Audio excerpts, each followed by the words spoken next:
आवाज ऐकताय? नाही, हा आवाज नाहीये, हे आहे जंगलाचं काहीही नसणं.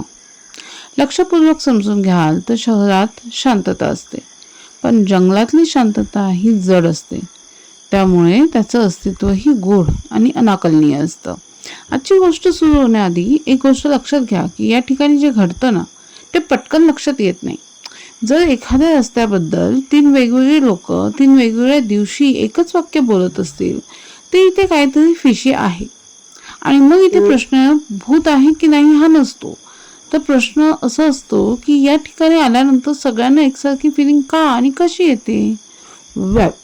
हे जे अनुभव मी आता कथन करणार आहे ना ते इथे येणाऱ्या प्रत्येकाला आलेत.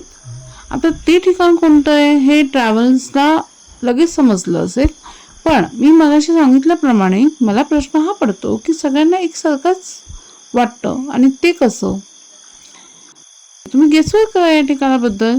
तोपर्यंत आपण पाहूयात इंट्रो. गेस करून झालं की नक्की कमेंट सेक्शनमध्ये कमेंट करा ती जागा कोणती असेल. आपण लगेचच भेटतोय इंट्रो नंतर. कुठेही जाऊ नका. सायकोलॉजिकल हॉरर अनुभवण्यासाठी पाहत राहा भास आभास.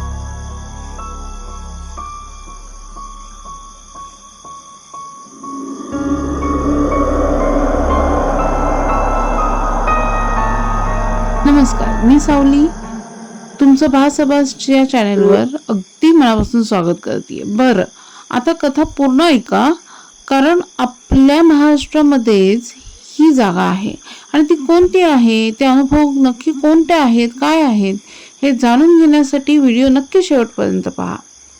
इथे या चॅनेलवर आपण कोणत्याही घटनेला किंवा जागेला सायकोलॉजिकल अँगल देऊन पाहतो आणि त्या जागेची घटनेची सायकोलॉजिकल एक्सप्लेनेशन शोधतो.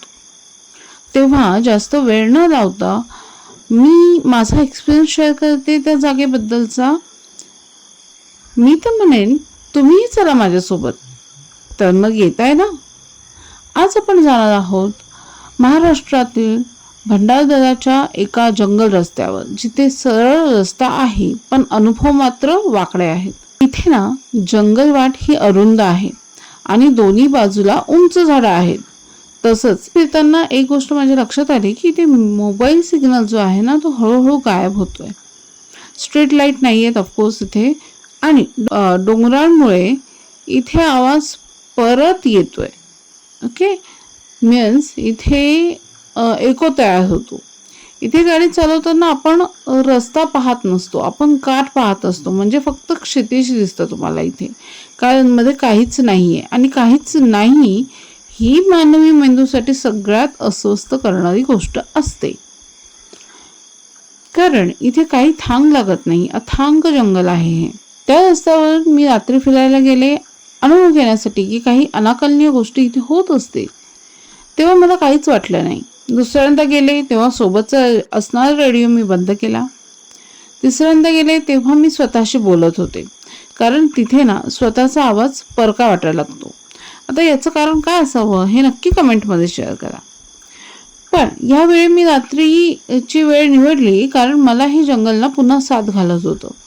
पण मी माझ्या 4 व्हीलरने जायचं ठरवून निघाले. मी तिथे पोहोचले. मी घड्याळाकडे पाहिलं त्यावेळेला रात्री 11:40 झालेले होते. पुढच्या वळणावर पोचायला जास्तीत जास्त 5 मिनिटं लागायला हवी होती. पण तिथे पोचले त्यावेळी मला घड्याळ दाखवत होतं 12:25. हे टाइम डिस्टॉर्शन मला जाणवलं आणि माझा मेंदू एकदम थांबला. पण मी थांबायचं नाही असं ठरवलं. वाटेत एक क्षण असा आला की मला वाटलं रस्त्याच्या कडेला कोणीतरी उभं आहे. मी ब्रेक मारला. हेडलाईट समोर गेली. कोणीच नव्हतं, पण मेंदू अजूनही कोणीतरी पाहत असल्यासारखा ताठ होता, स्तब्ध होता. मला खात्री होती मी हे वळण आधी पाहिले. तेच झाड, तेच खडकं, तोच उतार. पण नकाशा सांगत होता की मी पुढे जातीये आणि मेंदू सांगत होता नाही, तू फिरतीयस. त्या क्षणी गाडी थांबवायची इच्छा मला झाली, पण आतून एक आवाज आला, थांबू नकोस. हा आवाज भीतीचा नव्हता, तर तो संरक्षणाचा होता. कारण जंगलात थांबणं म्हणजे स्वतःला ऐकायला लागणं.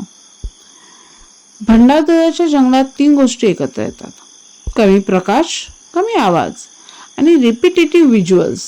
त्यामुळे ना मेंदूला काही मिळत नाही.